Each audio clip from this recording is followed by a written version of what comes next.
This is my narrative. My name is John R. Jewitt, and I was a member of the crew of the ship Boston out of Boston, Massachusetts, and the ship belonging to the Messrs. F&T Amory, merchants of that place. But I was born in Boston, England, and it was a considerable, and still is a considerable, borough in the town of Lincolnshire in Great Britain.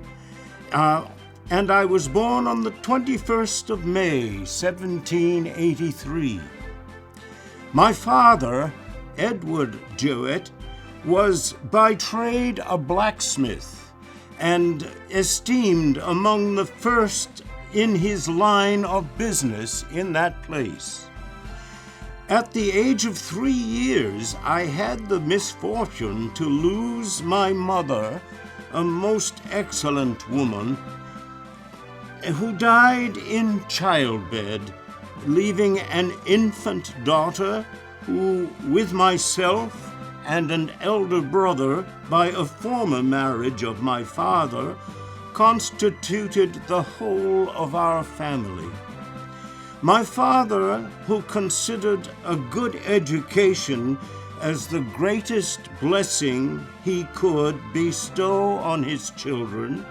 was very particular in paying every attention to us and endeavoring to impress our minds the principle of virtue and morality, and no expense in his power was spared to have us instructed in whatever might render us useful and respectable in society. My brother, who was 4 years older than myself and of a more hardy constitution, he was destined for his own trade. But to me, my father resolved to give an education superior to that which is to be obtained in a common school, it being his intention that I should adopt one of the learned professions. Accordingly, at the age of 12, he took me from the school in which I had been taught the first rudiments of learning, and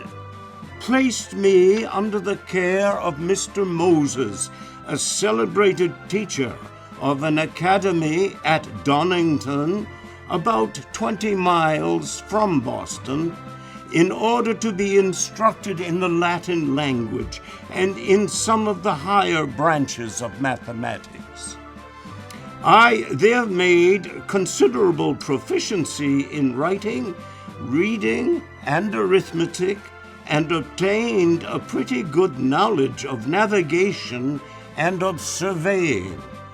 But my progress in Latin was slow,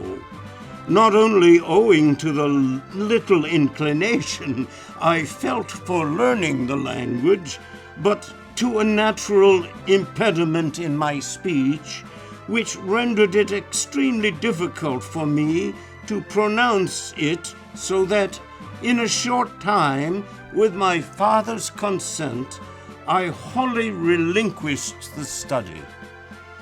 The period of my stay at this place was the most happy in my life. My preceptor, Mr. Moses, was not only a learned but a virtuous, benevolent, and amiable man, universally beloved by his pupils, who took delight in his instruction, and to whom he allowed every proper amusement that consisted with attention to their studies. One of the principal pleasures I enjoyed was attending the fair, which is regularly held twice a year at Donington, in the spring and in the fall, the second day being wholly devoted to selling horses, a prodigious number of which are brought thither for that purpose. As the scholars on these occasions were always indulged with a holiday, I cannot express with what eagerness of youthful expectation I used to anticipate these fairs, nor with what delight I felt at such of the various shows, exhibitions, and of the wild beasts, and such that other entertainments that they presented. I was frequently visited by my father, who always discovered much joy on seeing me, praising me for my acquirements, and he usually left me a small sum for my pocket expenses. Among the scholars at this academy, there was one named Charles Rice, with whom I formed a particular intimacy which continued during the whole of my stay. He was my class and room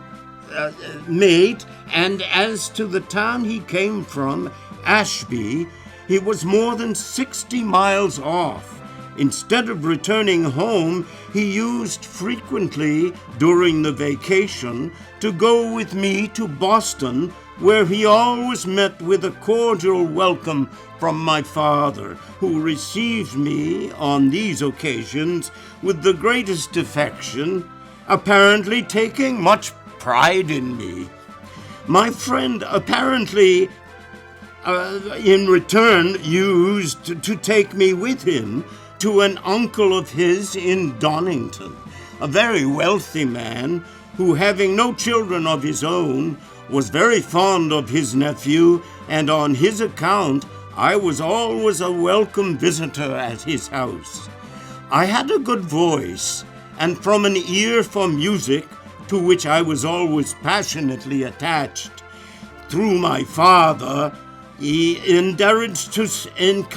me in the propensity of singing, considering it, as it is too frequently the case, but an introduction to a life of idleness and dissipation, and having been remarked for my singing at church, which was regularly attended on Sundays and festival days by the scholars, Mr. Northrop, my friend Rice's uncle, used frequently to request me to sing.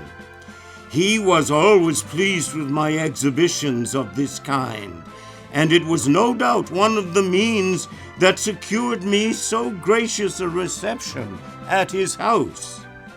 So, as I was not a little vain of my vocal powers, I was much gratified on receiving these invitations, and accepted them with greatest pleasure. Thus passed away the 2 happiest years of my life, when my father, thinking that I had received a sufficient education for the profession that he intended me for, took me from school at Donington in order to apprentice me to Dr. Mason, a surgeon of eminence at Raisby, in the neighborhood of the celebrated Sir Joseph Branks. With regret, I did part from my school acquaintance, particularly my friend Rice, and returned home with my father on a short visit to my family, preparatory to my intended apprenticeship.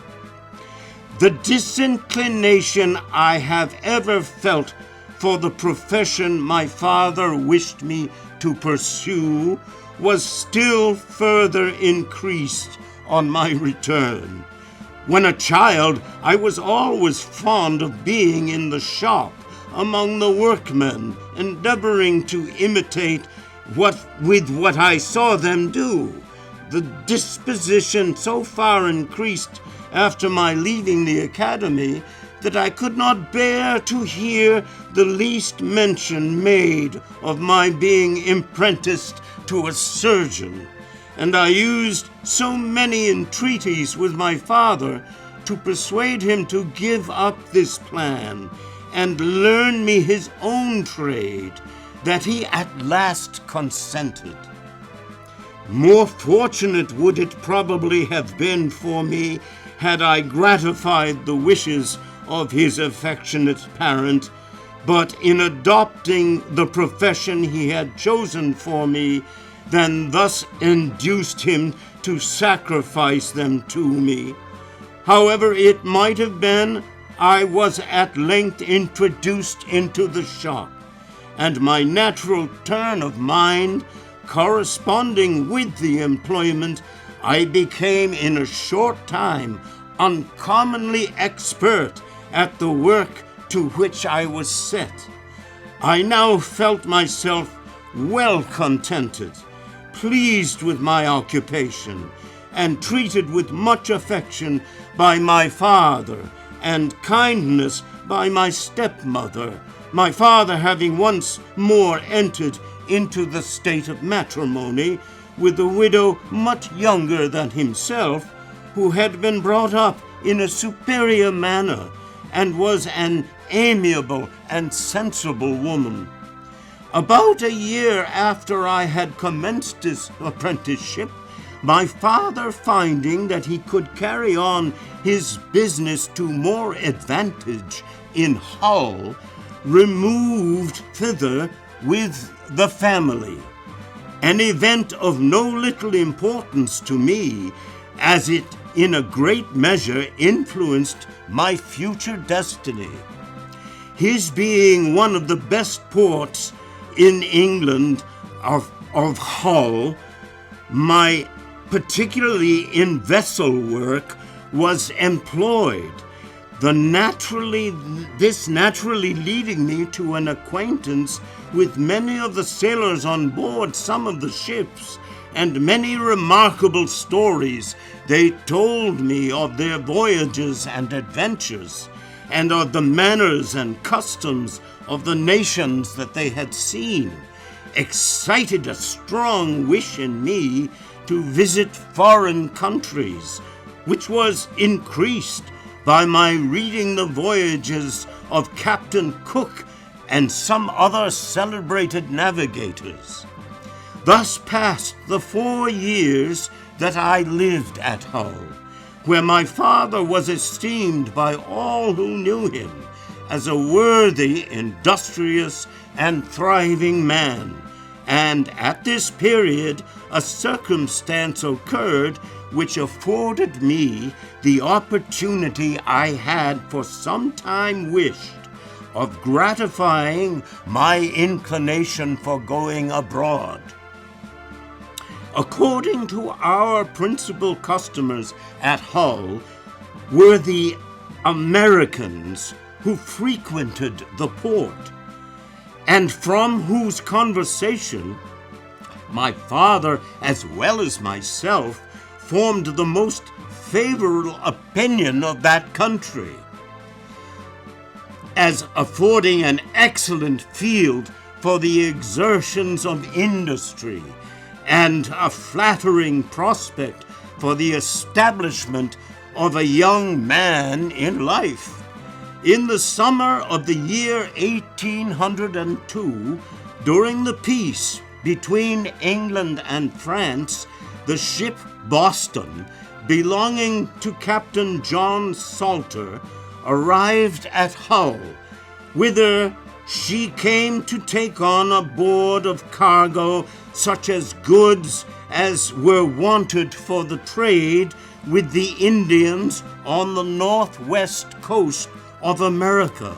from whence, after having taken in a loading of furs and skins, she was to proceed to China, from thence home to America. The ship, having occasion for many repairs and alterations necessary for so long a voyage, the captain applied to my father to do the smith work, which was very considerable. That gentleman, who was of a social turn, used often to call at my father's house, where he passed a majority of the evenings, and with his chief and second mates, Mr. B. de Luisa and Mr. William Ingraham, the latter a fine young man of about 20, of a most amiable temper, and of such affable manners as gained him the love and attachment of our whole crew. These gentlemen used occasionally to take me with them to the theatre, an amusement which I was very fond of, and which my father encouraged then objected to, as he thought it a good means of preventing young men who are naturally inclined to seek for something to amuse them from frequenting taverns, alehouses, and places of bad resort, equally destructive of the health and morals, while the stage frequently furnishes the excellent necessary lessons of morality, and good conduct. In the evenings that he passed at my father's, Captain Salter, who had for a great number of years been at sea and seen almost all parts of the world, used sometimes to speak of his voyages, and observing me listen with much attention to his relations, he one day, when I had brought in some work, said to me in a rather jocose manner, "John, how would you like to go with me?" I answered that it would give me great pleasure, that I had for a long time wished to visit foreign countries, particularly America, which I had been told so many fine stories of, and that if my father would give me his consent, and he was willing to take me with him, I would go. "I shall be very glad to do it," said he. "If your father can be prevailed upon to let you go, and as I want an expert smith for an armorer, the one I have shipped for that purpose not being sufficiently master of his trade, I have no doubt that you will answer my turn well, as I perceive you are both active and ingenious, and on my return to America, I shall probably be able to do something much better for you in Boston, Massachusetts. I will take the first opportunity of speaking to your father about it, and try to persuade him to consent." He accordingly next evening that he called on our house and introduced the subject. My father at first would not listen to the proposal. The best of parents, though anxious for my advantageous establishment in life, could not bear to think of parting with me, but on Captain Salter's telling him of what benefit it would be to me to get the voyage with him, and that it was a pity to keep a promising and ingenious young fellow like myself confined to a small shop in England, when, if I had a tolerable success, I might do much better in America, where wages were much higher and living cheaper, that he at length gave up his objections and consented that I should ship on board the Boston as an armorer at the rate of $30 per month, with an agreement that the amount due me, together with a certain sum of money which my father gave Captain Salter for that purpose, should be laid out by him on the northwest coast in the purchase of furs on my account, to be disposed of in China for such goods as would yield a profit on the return of the ship. My father being solicitous to give me every advantage in this power of well establishing myself in my trade in Boston or some other maritime town of America, such were the flattering expectations which this good man indulged respecting me. Alas, the fatal disaster which befell us not only blasted all these hopes, but involved me in extreme distress and wretchedness for a long period after. The ship, having undergone a thorough repair and been well coppered, proceeded to take on board her cargo, which consisted of English cloths, Dutch blankets, looking glasses, beads, knives, razors, etc., which were received from Holland, some sugar and molasses, about 20 hogsheads of rum, including stores for the ship, a great quantity of ammunition, cutlasses, pistols, and 3,000 muskets and fowling pieces. The ship being loaded and ready for sea, as I was preparing for my departure, my father came to me, and taking me aside, said to me with much emotion, "John, I am now going to part with you, and leaving, and heaven only knows if we shall ever meet again. But in whatever part of the world you are, always bear it in mind that on your own conduct will depend your successes in life. Be honest, industrious, frugal, and temperate, and you will not fail in whatsoever country may be your lot to be placed, to gain yourself friends. Let the Bible be your guide and your reliance in any fortune that may befall you, that the Almighty Being, who knows how to bring forth good from evil, and who never deserts those who put their trust in him."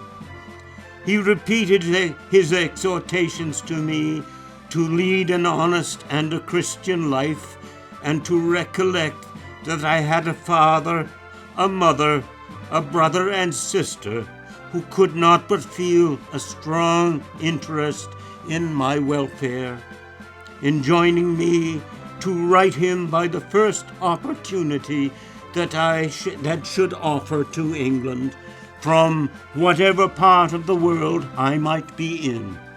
more particularly on my arrival in Boston at Massachusetts. This I promised to do, but long unhappily was it before I was able to fulfill this promise. I then took an affectionate leave of my worthy parent, whose feelings would hardly permit him to speak, and bidding an affectionate farewell to my brother, sister, and stepmother, who expressed the greatest solicitude for my future fortune, went on board the ship, which proceeded to the Downs to be ready for the first favorable wind. I found myself well accommodated on board as regarded my work, an iron forge having been erected on the deck. This my father had made for the ship, and a new plan for which he afterwards attained a patent, while a corner of the steerage was appropriated to my vice bench, so that in bad weather I could work below. On the 3rd day of September 1802,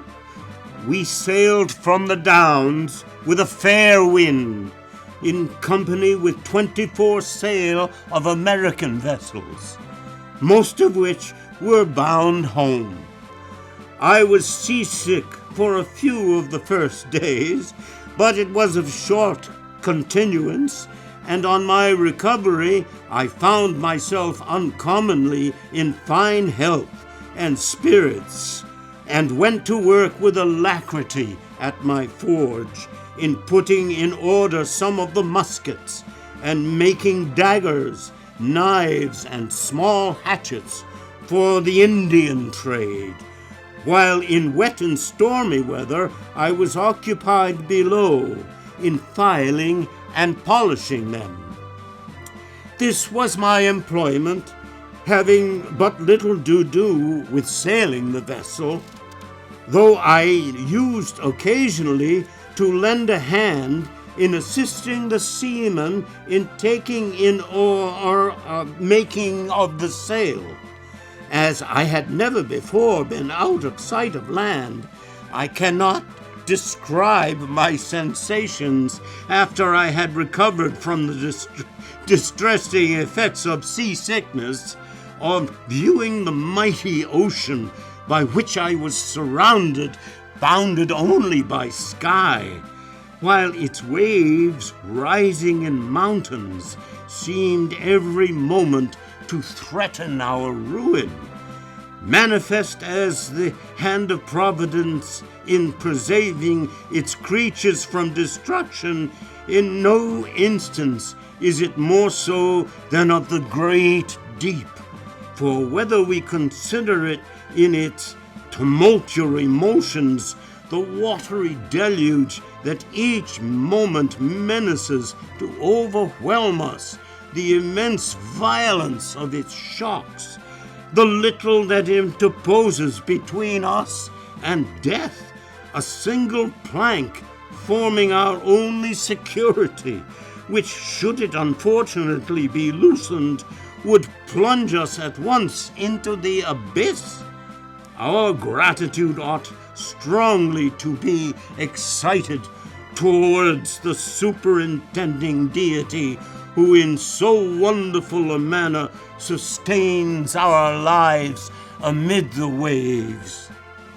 We had a pleasant and favorable passage of 29 days to the island of St. Catherine on the coast of the Brazils, where the captain had determined to stop for a few days to acquire wood and water. This place belongs to the Portuguese. On entering the harbor, we were saluted by the fort, which we returned. The next day, the governor of the island came on board, and with his suite, Captain Salter received him with much respect and invited him to dine with him, which he accepted. The ship remained at St. Catherine's 4 days, during which time we were busily employed in taking in wood, water, and fresh provisions. Captain Salter, thinking it best to furnish himself with a full supply for his voyage to the northwest coast, so as not to be obliged to visit or stop at the Sandwich Islands. St. Catherine is a very commodious place for vessels to stop at, and are bound by the Cape Horn, as it abounds with springs of fine water, with excellent oranges, plantains, and bananas. Having completed our stores, we put to sea on the 25th of December, at length past Cape Horn, which we had made no less than 36 days before, but were repeatedly forced back by contrary winds, experiencing very rough and tempestuous weather in doubling it. Immediately after passing Cape Horn, all our dangers and difficulties seemed to be at an end. The weather became fine, and so little labor was necessary on board the ship that the men soon recovered from their fatigue and were in excellent spirits. A few days after, we fell in with an English South Sea whaling ship, homeward bound, which was the only vessel we spoke on with our voyage. We now took the trade wind, or monsoon, as it is called, during which we enjoyed the finest weather possible, so that for the space of a fortnight we were not obliged to reeve a topsail or to make a tack, and so light was the duty and easy the life of the sailors during that time that they appeared the happiest of any people in the world. Captain Salter, who had been many years in the East India trade, was a most excellent seaman and preserved the strictest order and discipline on board his ship, though he was a man of mild temper and conciliating manners, and disposed to allow every indulgence to his men, not inconsistent with their duty. We had on board a fine band of music, with pleasant, and on Saturday nights, when the weather was pleasant, we were accustomed to be regaled, the captain ordering them to play for several hours for the amusement of the crew. Now, this to me was most delightful, and especially during the serene evenings we experienced in traversing the Southern Ocean. As for myself, during the day I was constantly occupied at my forge in refitting or repairing some of the iron work of the vessel, but principally in making tomahawks, daggers, etc. for the northwest coast trade. During the first part of our voyage, we saw scarcely any fish, excepting some whales and a few sharks and flying fish. But after weathering Cape Horn, we met numerous shoals of sea porpoises, several of whom we caught, and as we had been for some time without fresh provisions, I found it not only palatable, but really a very excellent food. To me, or to one who has never before seen them, a shoal of these fish presents a very striking and singular appearance. Beheld at a distance, coming towards a vessel, they looked not unlike a great number of small black waves, rolling over one another in a confused manner, and approaching with great swiftness. As soon as a shoal is seen, all is bustle and activity on board the ship. The grains and harpoons are immediately got ready, and those who are best skilled in throwing them take their stand at the bow, along the gunwale, and anxiously awaiting the welcome troop as they come gambolling and blowing around the vessel in search of food. When pierced with the harpoon and drawn on board, unless the fish is instantly killed by the stroke, which barely happens, it utters most pitiful cries, greatly resembling those of an infant. The flesh, cut into steaks and broiled, is not unlike very coarse beef, and the haslet in appearance and taste is so much like that of a hog that it would be no easy matter to distinguish the one from the other. From this circumstance, the sailors had given the name of the herring frog, or the herring hog, to this fish. I was told by some of the crew that if one of them then happens to be free itself from the grains or harpoons which struck, all the others, attracted by the blood, immediately quit the ship and give chase to the wounded one, as soon as they overtake it immediately and tear it to pieces. We also caught a large shark, which had followed the ship for several days, and with a hook which I made for the purpose, and although the flesh was by no means equal to that of the herring hog, yet to those destitute as we were of anything fresh, I found it eat very well. After passing the Cape, when the sea had become calm, we saw great numbers of albatrosses, a large brown and white bird of the goose kind, one of which Captain Salter shot, whose wings measured from their extremities 15 feet.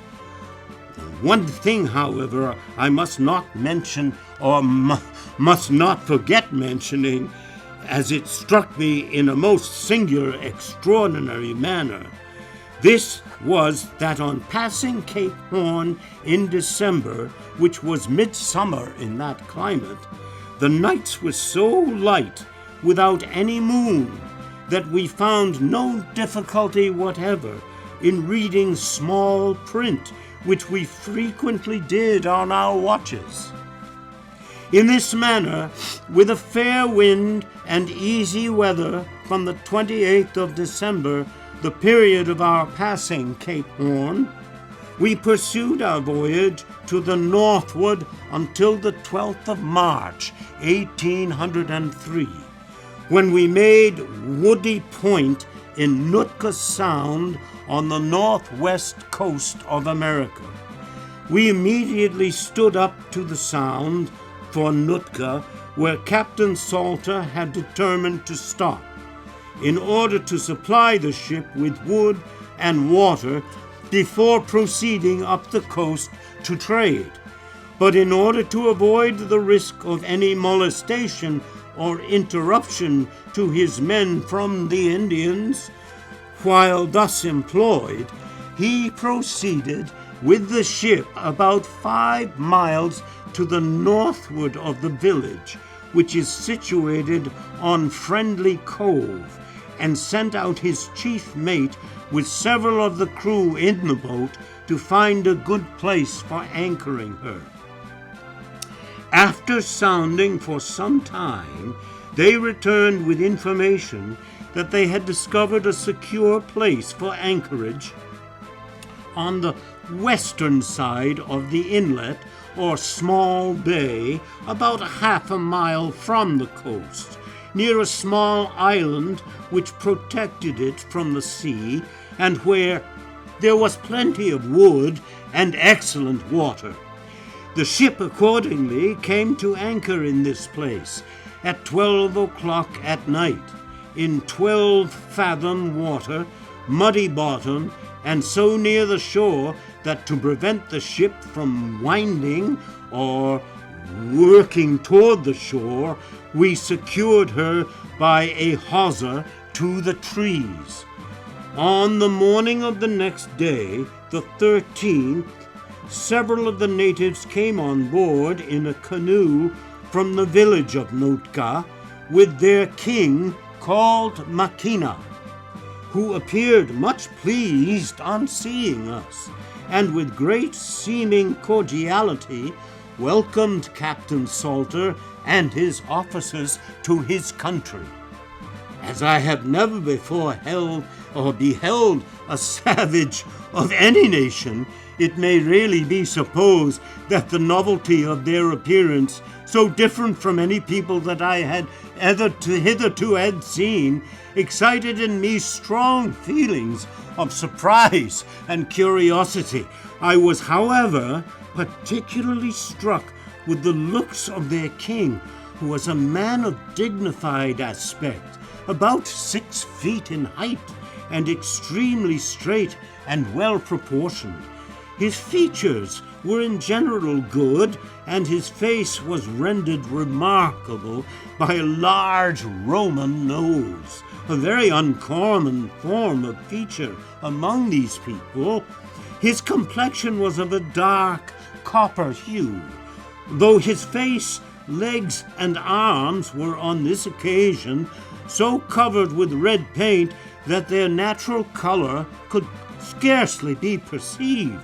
His eyebrows were painted black in 2 broad stripes, like a new moon, and his long black hair, which shone with oil, was fastened in a bunch on the top of his head, and skewed or powdered all over with white down. which gave him a most curious and extraordinary appearance. He was dressed in a large mantle or cloak of the Black Sea otter skin, which reached to his knees and was fastened around his middle by a broad belt of the cloth of the country, wrought or painted with figures of several colors. This dress was by no means unbecoming, but on the contrary had an air of savage magnificence. His men were habited in mantles of the same cloth, which is made from the bark of a tree, and has some resemblance to straw matting.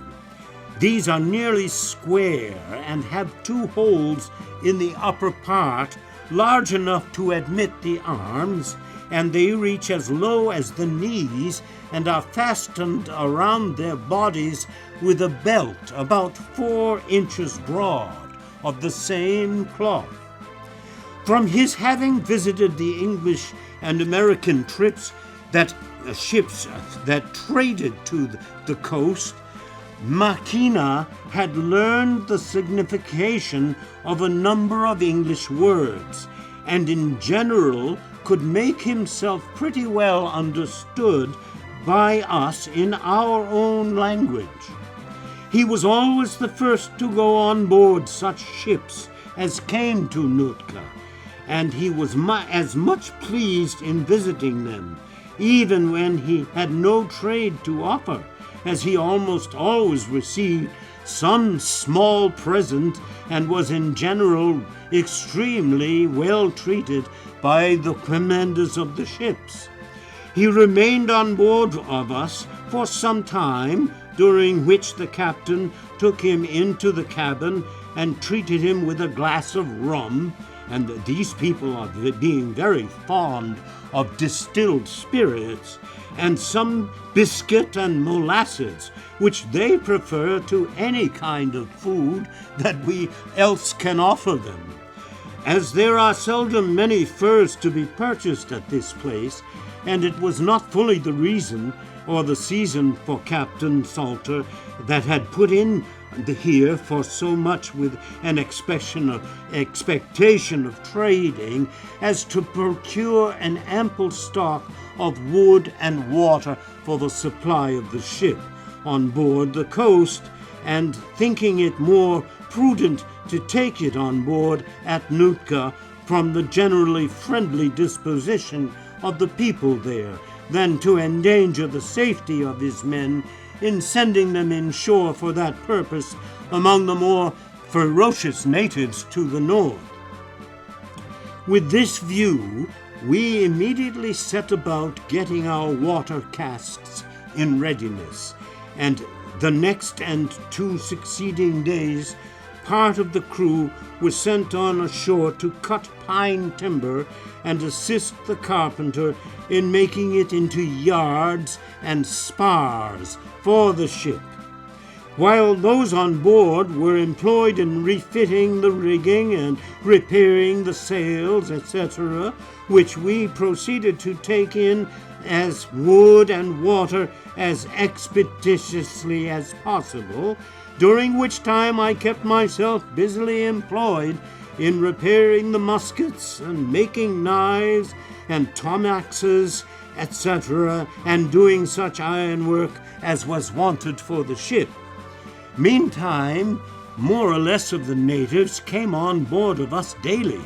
bringing with them fresh salmon, which we then supplied ourselves in great plenty, receiving in return several trifling articles to them. Captain Salter was always very particular before admitting these people on board to see that they had no arms about them, he obliging them indiscriminately to throw off their garments, so that he felt perfectly secure from any attack. On the 15th, the king came on board with several of his chiefs. He was dressed as before in his magnificent otter skin robe, having his face highly painted, and his hair tossed off with the white down which looked like snow. His chiefs were dressed in mantles of the country cloth of its natural color, which is a pale yellow, and these were ornamented with a broad border painted or wrought with figures of several colors representing men's heads, various animals, etc., and secured around them by a belt like that of the king, from which it was distinguished only by being narrower. The dress of the common people is of the same fashion, and differs from that of the chiefs in being of a coarser texture and painted red of one uniform color. Captain Salter invited Maquina and his chiefs to dine with him, and it was curious to see how these people, when they eat, seat themselves in their country fashion upon our chairs, with their feet under them, crossed like Turks. They cannot endure the taste of salt, and the only thing they would eat with us was the ship bread, which they were very fond of, especially when dipped in molasses, and they had a great liking for tea and coffee, which was well sweetened. As iron weapons and tools of almost every kind are in much request among them, whenever they came on board, they were always very attentive to me, crowding around me at the forge, as if to see in what manner I did my work, and in this way became quite familiar, a circumstance, as will be seen in the end, of great importance to me. The salmon which they brought us furnished a most delicious treat to men who for a long time had lived wholly on salt provisions, excepting for a few sea fish, as we had the good fortune occasionally to take. We indeed feasted most luxuriously, and flatters ourselves that we did not want, while on the coast, for plenty of fresh provisions, little imagining the fate that awaited us, and that this dainty food was to prove the unfortunate lure to our destruction. On the 19th, the king came again on board, and was invited by the captain to dine with him. He had much conversation with Captain Salter, and informed him that there were plenty of wild ducks and geese near Friendly Cove, on which the captain made him a present of a double-barreled fowling piece, which he appeared to be greatly pleased with, and soon after he went on shore. On the 20th we were nearly ready for our departure. Having taken in wood and water we were then in want of had now been satisfied. The next day Maquina came on board with 9 pair of wild ducks as a present. At the same time he brought with him the gun, one of the locks of which he had broken, telling the captain that it was pishak, that is, bad. Captain Salter was very much offended at this observation, and considered it as a mark of contempt for his present. He called the king a liar, adding other opprobrious terms, and taking the gun from him, tossed it indignantly into the cabin, and calling me to him said, "John, this fellow has broken this beautiful fowling piece. See if you can mend it." On examining it, I told him that it could be done. As I have already observed, Maquina knew a number of English words, and unfortunately understood but too well the meaning of the reproachful terms that the captain had addressed to him. He said not a word in reply, but his countenance sufficiently expressed the rage he felt, though he exerted himself to suppress it. And I observed him, while the captain was speaking repeatedly, put his hand to his throat and rub it upon his bosom, which he afterward told me was to keep down his heart, which was rising into his throat and choking him. He soon after went on shore with his men,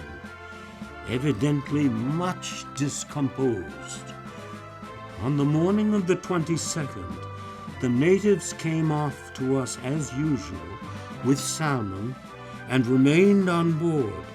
When about noon, Makina came alongside with a considerable number of his chiefs and men in their canoes, who, after going through the customary examination, were admitted into the ship. He had a whistle in his hand, and over his face a very ugly mask of wood representing the head of some wild beast. Appeared to be remarkably good-humored and happy, and whilst his people sung and captured about the deck, entertaining us with a variety of antic tricks and gestures, he blew his whistle to a kind of tune which seemed to regulate their motions. As Captain Salter was walking on the quarter deck, amusing himself with their dancing, the king came up to him and inquired when he intended to go to sea. He answered, "Tomorrow." Makina then said, "You love salmon much in Friendly Cove. Why not go then and catch some?" The king thought, or the captain thought, that it would be very desirable to have a good supply of these fish for the voyage, and on consulting Mr. De Luisa, he was agreed to send part of the crew on shore after dinner with the net in order to procure a quantity. Makina and his chiefs stayed and dined on board, and after dinner the chief mate went off with 9 men in the jolly boat and yawl to fish at a friendly cove, having set the steward on shore at our watering place to wash the captain's clothes. Shortly after the departure of the boats, I went down to my vice bench in the steerage, where I was employed in cleaning muskets. I had not been there more than an hour when I heard the men hoisting in the longboat, which in a few minutes after was succeeded by a great bustle and confusion on the deck. I immediately ran up the steerage stairs, but was scarcely above my head above the deck when I was caught by the hair by one of the savages and lifted from my feet. Fortunately for me, my hair being short and the ribbon with which it was tied was slipping, I fell from his hold back into the steerage. As I was falling, he struck me with an axe, which cut a deep gash in my forehead and penetrated the skull. But in consequence of his losing his hold, I luckily escaped the full force of the blow, which otherwise would have cleft my head in two. I fell stunned and senseless upon the floor. How long I continued in this situation I know not, but on recovering my senses, the first thing that I did was to try to get up. But so weak was I from the loss of blood that I fainted and fell. I was, however, soon recalled to my recollection by 3 loud shouts or yells from the savages, which convinced me that they had got possession of the ship. It was impossible for me to describe my feelings at this terrific sound. Some faint idea may be formed of them by those who have known what it is to have wakened from a hideous dream and still think it real. Never, no, never shall I lose from my mind the impression of that dreadful moment. I expected every instant to share the wretched fate of my unfortunate companions, and when I heard the song of triumph by which these infernal yells was succeeded, my blood ran cold in my veins. Having at length sufficiently recovered my senses to look around me after wiping the blood from my eyes, I saw that the hatch of the steerage was shut. This was done after I afterwards discovered, by order of Makina, who was, on seeing the savage strike at me with an axe, told him not to hurt me, for that I was the armorer, and would be useful to them in repairing their arms, while at the same time to prevent any of his men from injuring me. He had the hatch closed. But to me this circumstance were a very different appearance, for I thought that these barbarians had only prolonged my life in order to deprive me of it by the most cruel torture. I remained in this horrid state of suspense for a very long time, when at length the hatch was opened, and Makina, calling me by name, ordered me to come up. I groped my way up as well as I was able, being almost blinded with the blood that flowed from my wound, and so weak as with difficulty to walk. The king, on perceiving my situation, ordered one of his men to bring a pot of water to wash the blood from my face, which having done, I was able to see distinctly with one of my eyes, but the other was so swollen from my wound that it was closed. But what a terrific spectacle met my eyes! 6 naked savages standing in a circle around me, covered with the blood of my murdered comrades, with their daggers uplifted in their hands, prepared to strike. And I now thought my last moment had come, and recommended my soul to my Maker.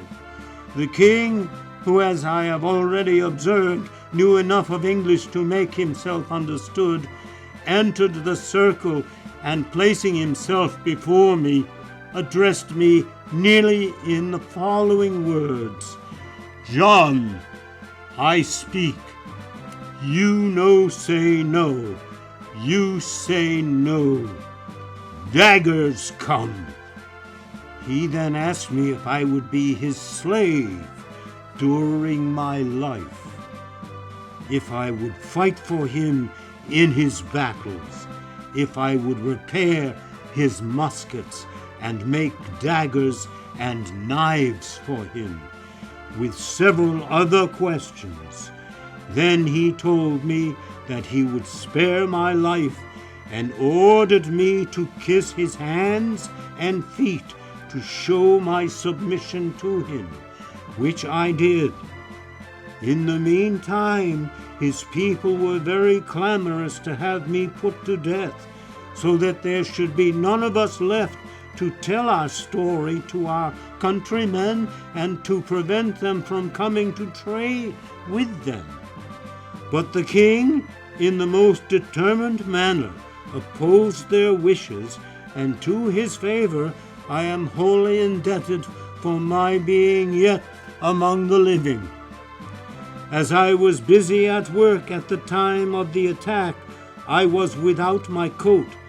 and with what coldness of the weather, my feebleness from loss of blood, the pain of my wound, and the extreme agitation and terror that I still felt, I shook like a leaf, which the king, observing, went into the cabin, and bringing up a great coat that belonged to the captain, threw it over my shoulders, telling me to drink some rum from a bottle which he handed me at the same time,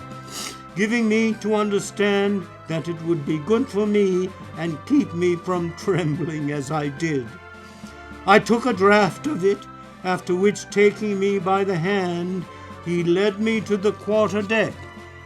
where the most horrid sight presented itself that ever my eyes witnessed.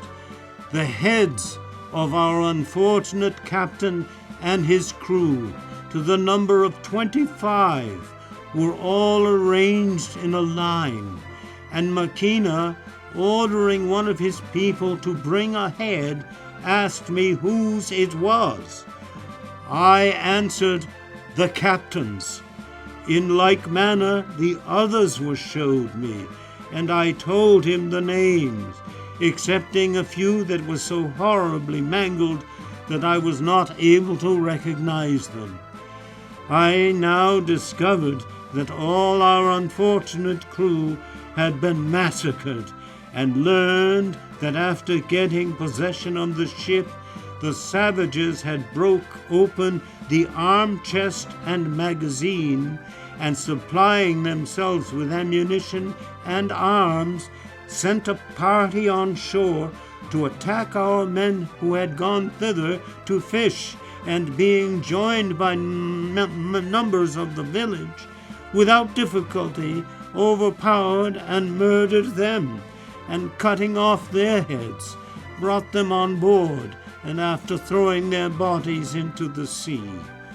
On looking upon the deck, I saw it entirely covered with the blood of my poor comrades, whose throats had been cut with their own jackknives, the savages having seized the opportunity while they were busy in hoisting the boat to grapple with them and overpower them by their numbers. In the scuffle, the captain was thrown overboard and dispatched by those in the canoes, who immediately cut off his head.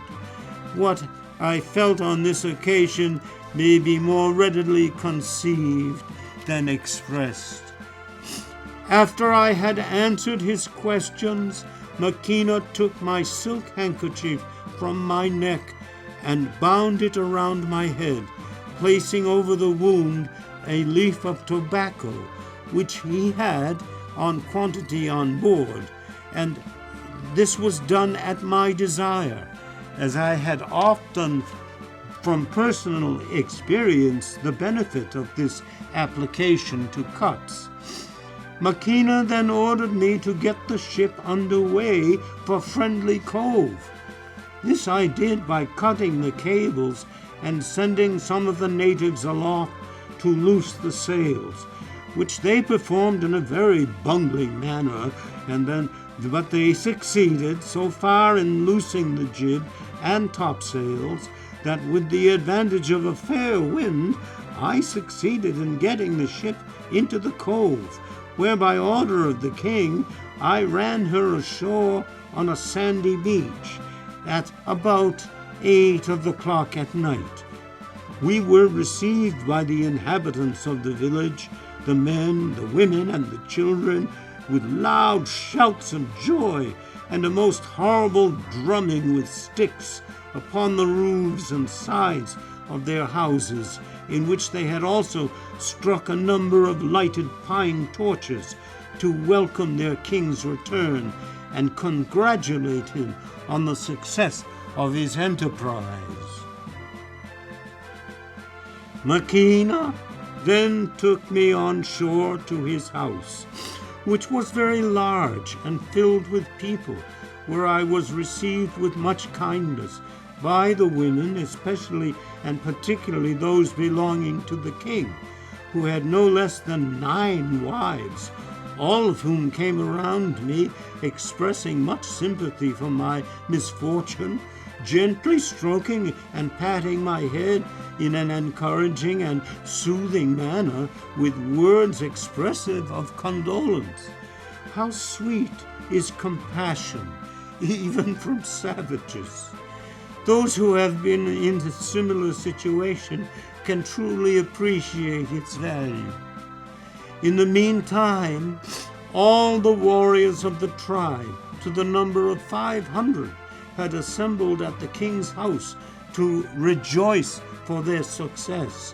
They exulted greatly in having taken our ship, and each one boasted of his own particular exploits in killing our men. But they were in general much dissatisfied with my having been suffered to live, and they were very urgent with Machina to deliver me to them, to be put to death, which he obstinately refused to do, telling them that he had promised me my life and would not break his word, and that besides I knew how to repair and to make arms, and should be of great use to them. The king then seated me by him, and ordered his women to bring him something to eat, when they set before him some dried clams and train oil, of which he ate heartily, and encouraged me to follow his example, telling me to eat much and take a great deal of oil, which would make me strong and fat. Notwithstanding his praise of this new kind of food, I felt no disposition to indulge in it, both for the smell and taste being loathsome to me, and had it been otherwise, such was the pain I endured, the agitation of my mind, and the gloominess of my reflections, that I should have felt very little inclination for eating. Not satisfied with my first refusal to deliver me up to them, the people again became clamorous that Machina should consent to my being killed, saying not one of us ought to be left alive to give information to others of our countrymen and prevent them from coming to trade, or induce them to revenge the destruction of our ship. And they at length became so boisterous that he caught up a large club in a passion and drove them all out of the house. During this scene, a son of the king, of about 11 years old, attracted to, no doubt by the singularity of my appearance, came up to me, and he returned my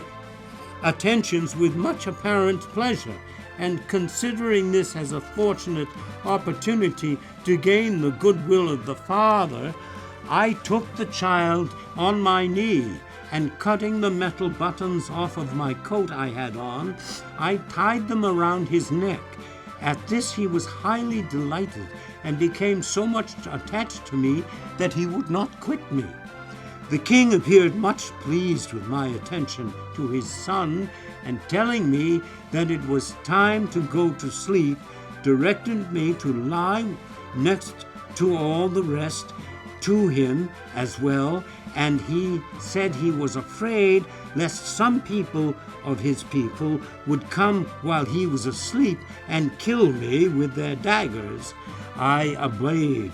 I lay down as he ordered me, but neither the state of mind or my pain I felt would allow me to sleep.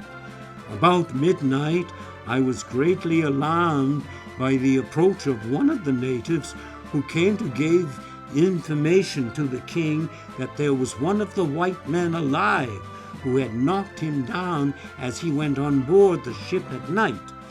This Machina communicated to me, giving me to understand that as soon as the sun rose, he should kill him. I endeavored to persuade him to spare his life, but he bade me be silent and to go to sleep. I said nothing more, but lay revolving in my mind what method I would devise to save the life of this man. What a consolation, thought I, what a happiness would it prove to me in my forlorn state among these heathen to have a Christian and one of my own countrymen for a companion, and how greatly would it alleviate and lighten the burden of my slavery. As I was thinking of some plan for his preservation, it all at once came into my mind that this man was probably the sailmaker of the ship, named Thompson, as I had seen his head among those around, and I had not seen this particular head. And I knew that he was below at work on the sails, not long before the attack. So the more I thought of it, the more probable it appeared to me that as Thompson was a man nearly 40 years of age and had an old look, I conceived it would be easy to make him pass for my father, and by this means prevail on Makina to spare his life.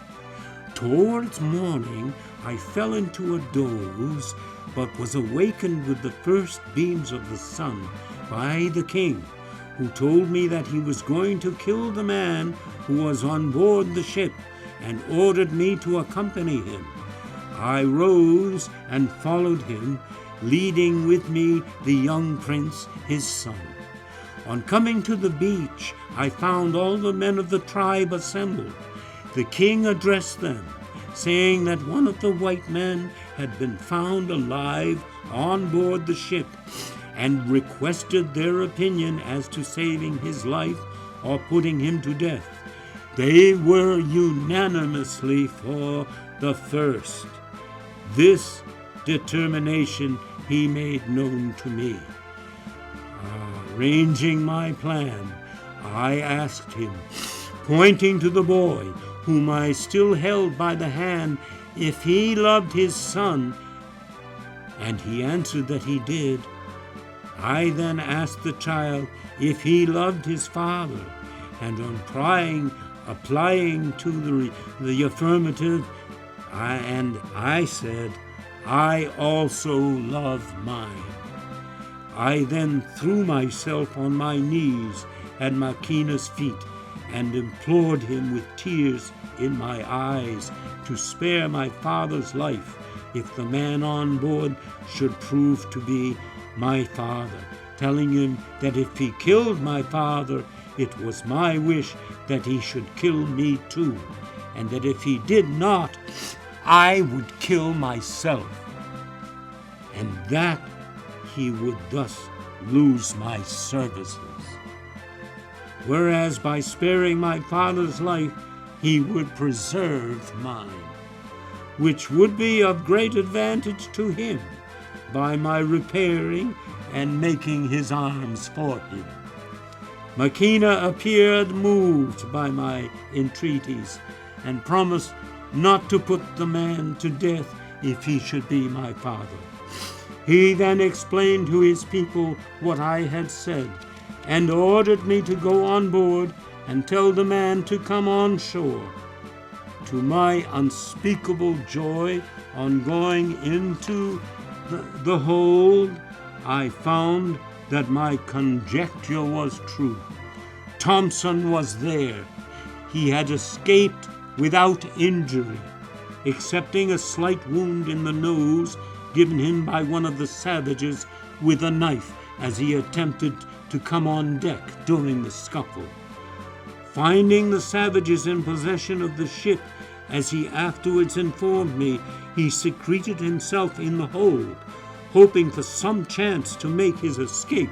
but that the Indian who came on board in the night approached the place where he was, he supposed himself discovered, and being determined to sell his life as dearly as possible, as soon as he came within his reach, he knocked him down, but the Indian, immediately springing up, ran off at full speed.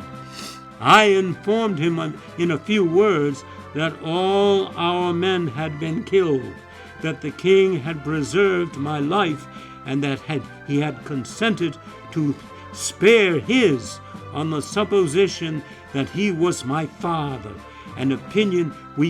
he must be careful not to undeceive him in, as it was his only safety. After giving him his cue, I went on shore with him and presented him to Makina, who immediately knew him to be the sailmaker, and so was much pleased, observing that he could make sails for his canoe. He then took us to his house and ordered something for us to eat. On the 24th and 25th, the natives were busily employed in taking the cargo out of the ship, stripping her of her sails and rigging, cutting away the spars and masts, and in short, rendering her as complete a wreck as possible. The muskets, ammunition, cloth, and all the principal articles taken from her being deposited in the king's house. While they were thus occupied, each one taking what he liked, my companion, myself being obliged to aid them, I thought it best to secure the accounts and papers of the ship in hopes that on some future day I may have it in my power to restore them to the owners. With this view, I took possession of the captain's writing desk, which contained most of them, together with some paper and implements for writing, and I had also the good fortune to find a blank account book in which I resolved, should it be permitted me, to write an account of our capture and the most remarkable occurrences that I should meet during my stay among these people, fondly indulging the hope that it would not be long before some vessel would arrive to release us. I likewise found in the cabin a small volume of sermons, a Bible, and a common prayer book of the Church of England, which furnished me and my comrade with great consolation in the midst of our mournful servitude, and enabled me, under the favor of divine providence, to support with firmness the miseries of a life which I might otherwise have found beyond my strength to endure. As these people set no value upon things of this kind, I found no difficulty in appropriating them to myself by putting them in my chest, which, though it had been broken open and rifled by the savages, as I still had the key, I without much difficulty secured it. In this I also put some small tools belonging to the ship, with several other articles, particularly a journal kept by the second mate, Mr. Ingraham, and a collection of drawings and views of places taken by him, which I had the good fortune to preserve, and upon my arrival in Boston, in the Massachusetts, I gave them to a connection of his,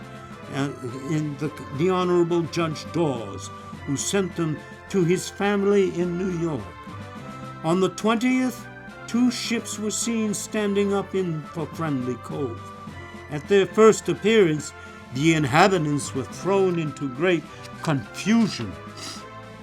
and collecting a number of muskets and blunderbusses, they ran to the shore, from whence they kept up so brisk a fire at them that they were evidently afraid to approach nearer, and after firing a few rounds of grape shot, which they did no harm to anyone, they wore ship and stood out to sea.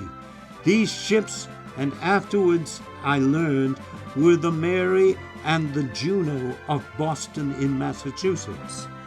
They were scarcely out of sight when Maquina expressed much regret that he had permitted his people to fire at them, being apprehensive that they would give information to others in what manner they had been received, and prevent them from coming to trade with them. A few days after hearing of the capture of the ship, there arrived at Nootka a great number of canoes filled with savages from no less than 20 tribes to the north and from the south. Those from the north were the Aztecar, and those from the south, they were mostly of the Nootka. And so they, with a large and powerful tribe about 200 miles from the distance, arrived. They last were better clad than most of the others, and their canoes wrought with much greater skill. They are furnished with sails as well as paddles, and with the advantage of a fair breeze, are usually but 24 hours of their passage. Makina, who was very proud of his new acquisition, was desirous of welcoming these visitors in the European manner. He accordingly ordered his men, as the canoes approached, to assemble on the beach with loaded muskets and blunderbusses, placing Thompson at the cannon, which had been brought up from the ship and laid upon 2 sticks of timber in front of the village. Then, taking a speaking trumpet in his hand, he ascended with me to the roof of the house and began drumming or beating upon the boards with a thick, most violent sound.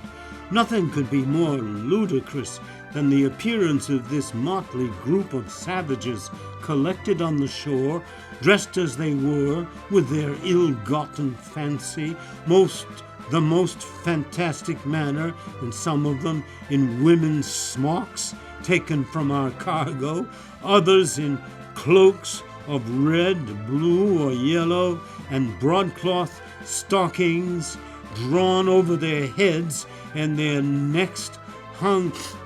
around with numbers of powder horns and shot bags and cartouche boxes, some of them having no less than 10 muskets apiece on their shoulders and 5 or 6 daggers in their girdles. Diverting indeed was it to see them all squatted upon the beach, holding their muskets perpendicularly with the butt pressed upon the sand instead of their shoulders, and in this position awaited the order to fire.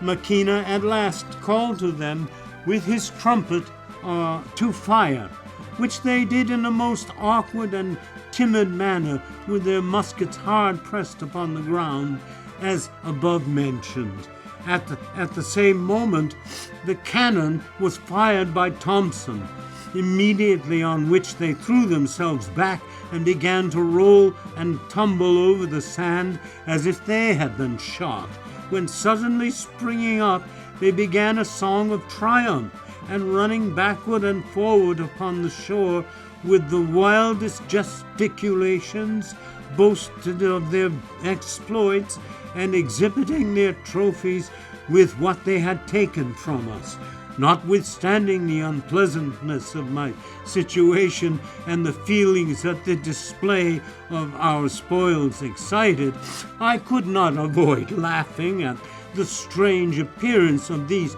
savages and their opulent movements and their singular contrast of their dress and arms.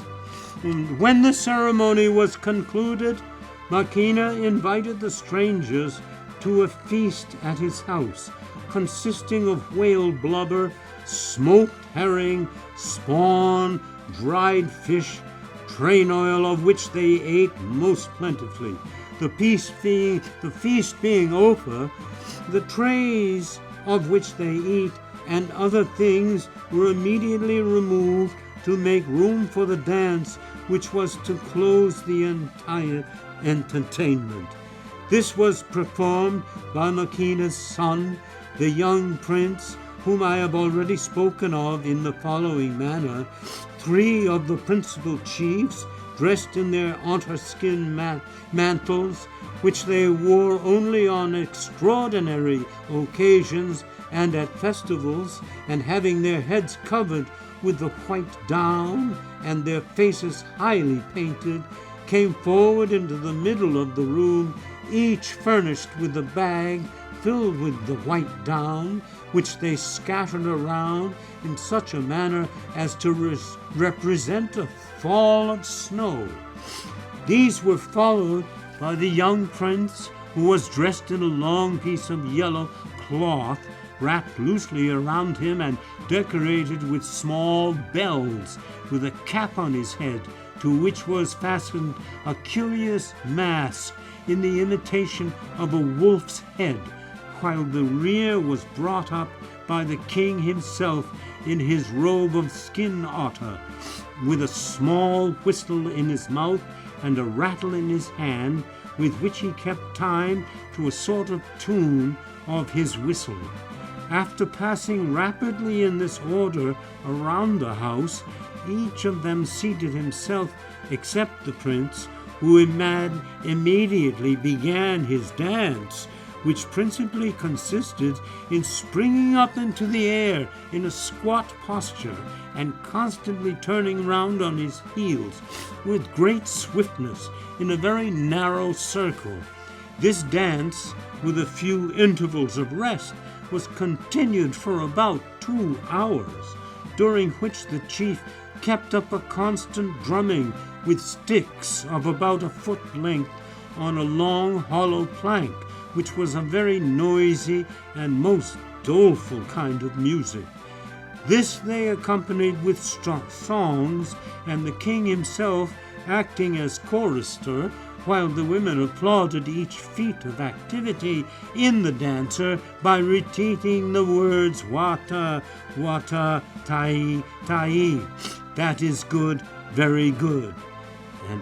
which that, of course, means. As soon as the dance was finished, Makina began to give presents to the strangers in the name of his son. These were pieces of European cloth, generally of a fashion in length, and muskets and powder and shot, etc.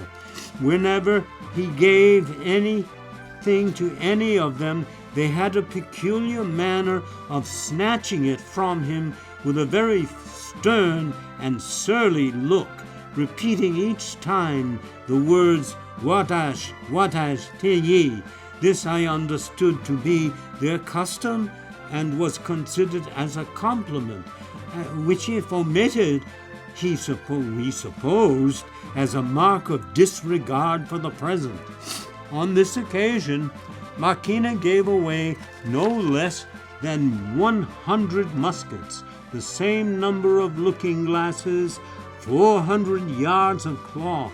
and 20 casks of powder, besides many other things. And on receiving these presents, the strangers retired on board their canoes, who for so numerous were they that Makina could not suffer but any of the chiefs to sleep in any of the houses, and in order to prevent the property from being pillaged from them, he ordered Thompson and myself to keep guard during the night, armed with cutlasses and pistols. In the manner, tribes of savages from various parts of the coast continued coming for several days, bringing with them blubber, oil, herring spawn, dried fish and clams, for which they received in turn presents of cloth, etc., after which they in general immediately returned home.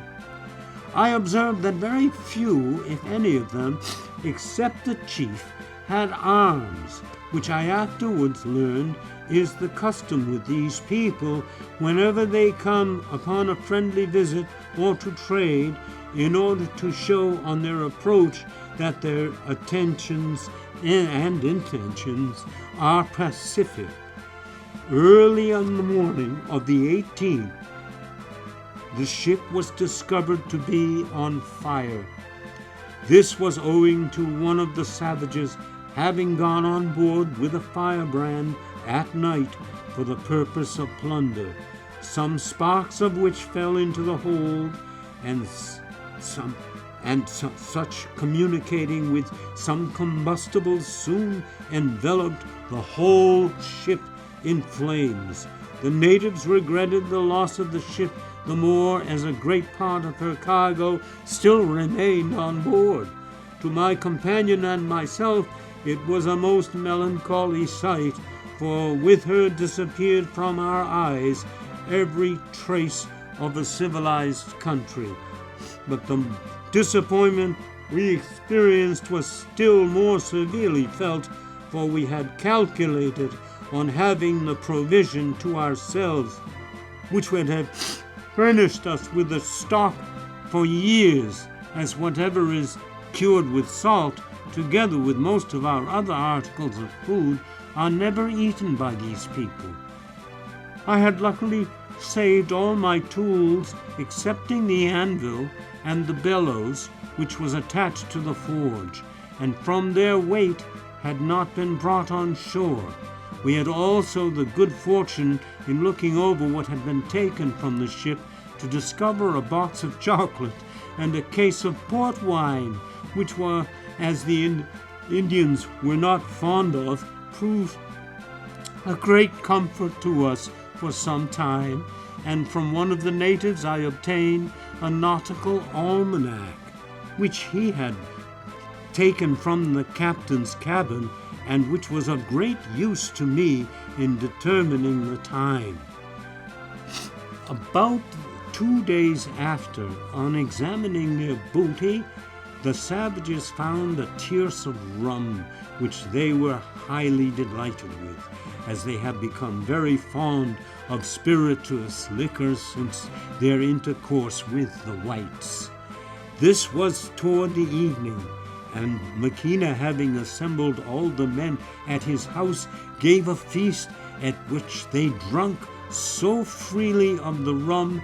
that in a short time they became so extremely wild and frantic that Thompson and myself, apprehensive of our safety, thought it prudent to retire privately into the woods, where we continued till past midnight. On our return, we found the women gone, who are always very temperate, and drinking nothing but water, having quitted the house and gone to the other huts to sleep. So terrified were they at the conduct of the men, who all lay stretched out on the floor in a state of complete intoxication. How easy in this situation would it have been for us to have dispatched or made ourselves masters of our enemies, had there been any ship near to which we could have escaped. But as we were situated, the attempt would have been madness. The wish of revenge was, however, less strongly impressed on my mind than what appeared to be so evident an interposition of divine providence in our favor. How little can man penetrate its designs, and how frequently is that intended as a blessing which he views as a curse. The burning of our ship, which we had lamented so much as depriving us of so many comforts, now appeared to us in a very different light. For had the savages got possession of the rum, of which there were nearly 20 puncheons on board, we must inevitably have fallen a sacrifice to their fury in some of their moments of intoxication. This cask, fortunately, and a case of gin was all the spirits they obtained from the ship. To prevent the recurrence of similar danger, I examined the cask, and finding still a considerable quantity remaining, I bored a small hole in the bottom with a gimlet, and which before morning, to my great joy, completely emptied.